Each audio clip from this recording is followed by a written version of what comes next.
The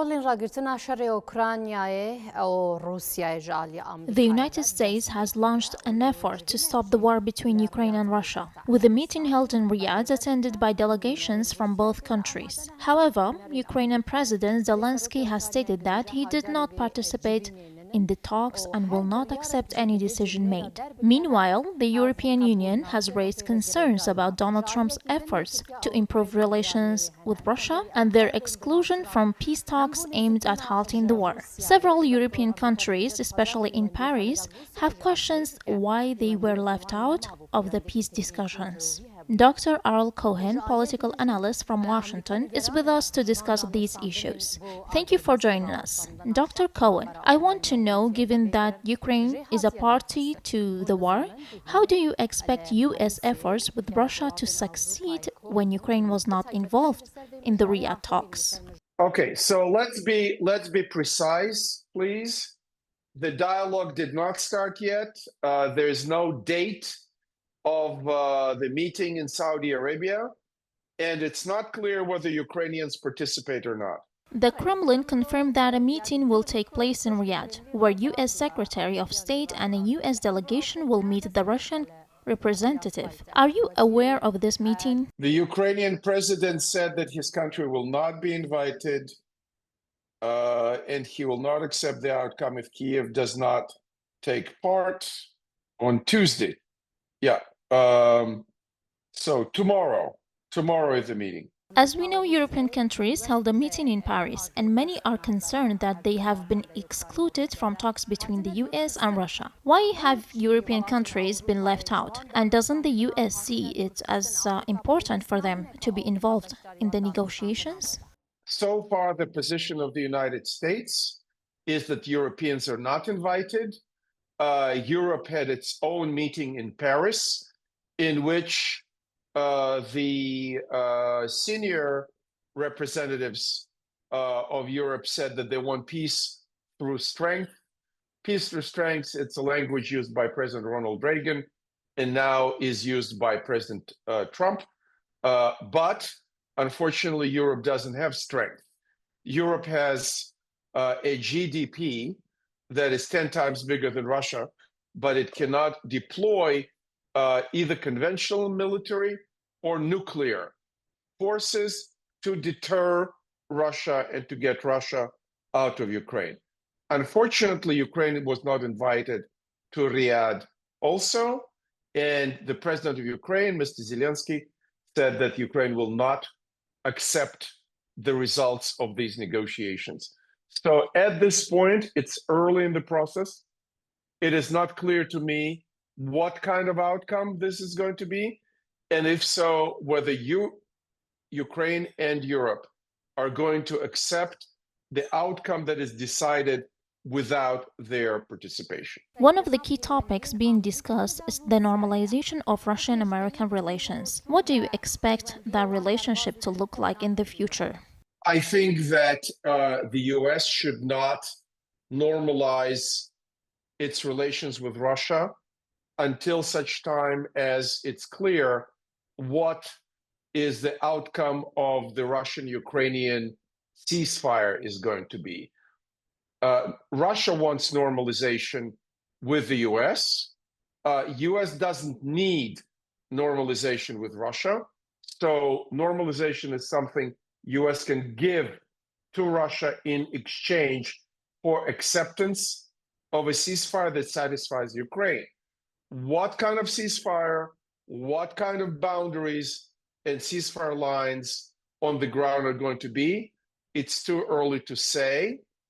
Also, what Russia wants is the Crimea, Donbass, and possibly other territory that Russia already proclaimed as belonging to Russia, and which it doesn't fully occupy, such as Zaporizhia and Kherson, that are not even under full Russian control. And Ukraine wants some kind of security guarantees, either by NATO or having its own nuclear, and Russia is going to be against it. Russia also said that it will define the size of the Ukrainian military as it requested in the talks in Istanbul in March of 2022. And of course, Ukraine is not going to agree to that. Why do some argue that the US does not need to normalize relations with Russia? Isn't it in the US interest to do so? As I said, normalization is something that Russia wants. Ceasefire is something that Ukraine says it doesn't want, but Ukraine is exhausted. Russia is also exhausted, but less so. And President Trump wants to be the peacemaker. He wants to achieve this ceasefire.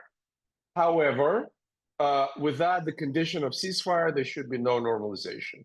As long as it's not clear what conditions Ukraine gets, what kind of security Ukraine gets, and what kind of borders or ceasefire lines are agreed upon, normalization needs to come in the end of this process and not in the beginning of this process. Dr. Cohen, what do you think Ukraine and Russia want in these negotiations? If both parties meet, what could potentially stop the fighting?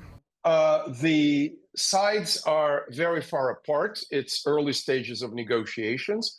I do believe that they will agree on freezing the lines where they are.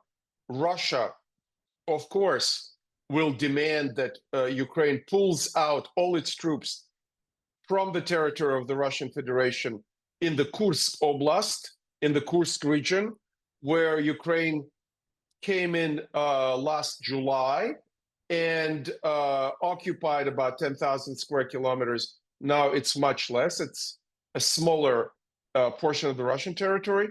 And Ukraine will demand that Russia gives back at least some of the territory it already occupied, that Russia will not oppose Ukraine's membership in NATO in the future, and Russia will not impose the limits to either types of weapons or the size of the military that Ukraine has in order to resist the Russian aggression.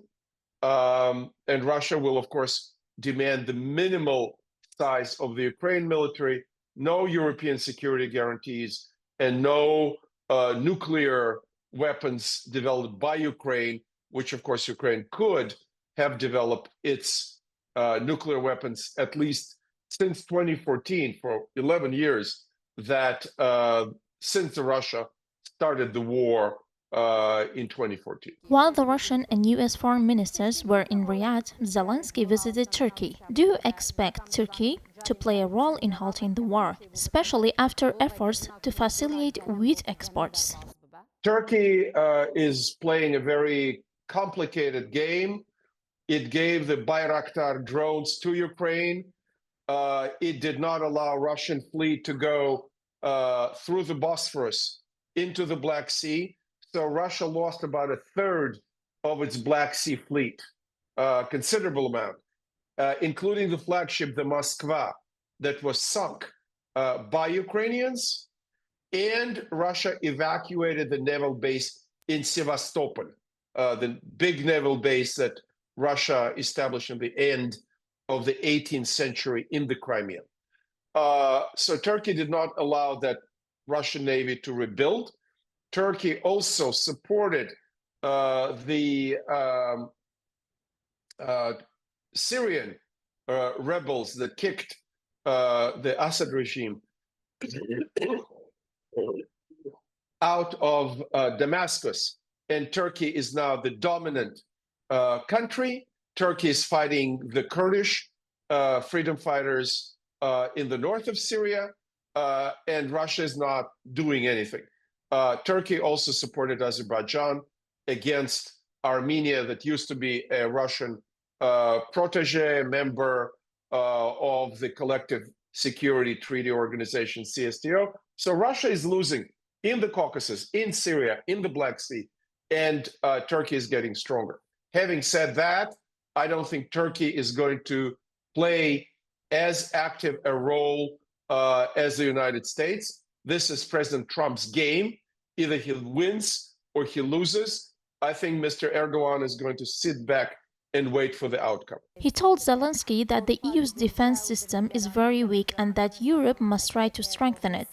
Europe has repeatedly expressed concerns that Russia wants to invade other European countries after Ukraine. Can Russia really be a threat to Europe? Yes, I think it's quite possible, especially if the Europeans and the US are demonstrating that they're not standing up to the Russian aggression.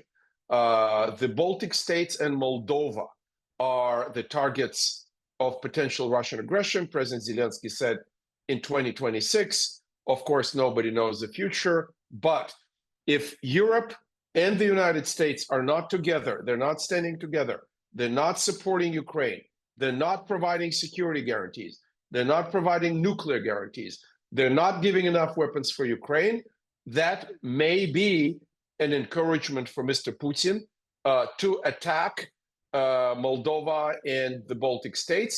It's easier to attack Moldova because Moldova is not a member of NATO. It has no guarantees, and it's very small. Russia could take Moldova over in 24 hours just by landing aircraft in Tiraspol, in the Transnistria area, or directly in Chisinau. With the Baltic states, they'll be fighting. But that fighting, the question is, are the Europeans going to escalate?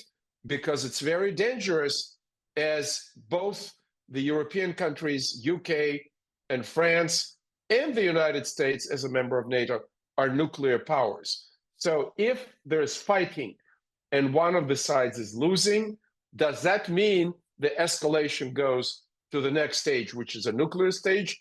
And from tactical nuclear, can it go to strategic nuclear?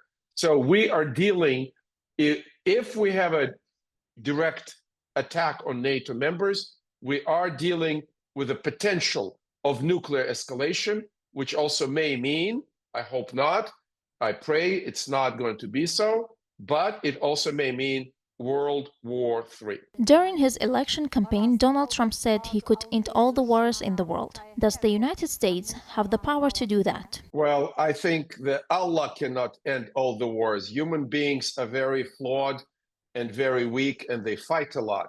So while Trump may say he will end all the wars in terms of his own desire, his own intention, you also have aggressive countries like Iran, like North Korea, like Russia, that are involved in aggression. Russia and North Korea and Iran are together fighting in Ukraine. Iranians supplied 6,000 Shahed drones. North Koreans supplied a division of its troops to fight against Ukraine. And of course, Russia lost 600,000 killed and wounded in Ukraine for what? For a little bit of territory? Russia has a lot of territory, the largest country in the world from the Atlantic to the Pacific, but it wanted to destroy Ukraine. It wanted to change the balance of power in Europe. It paid the price. Now President Trump wants to stop this bloodshed, and he's not bringing on board the Europeans, which demonstrates to you how weak Europe allowed itself to become. Thank you so much, Dr. Ariel Cohen, political analyst from Washington, for joining us today. Thank you. Thank you very much.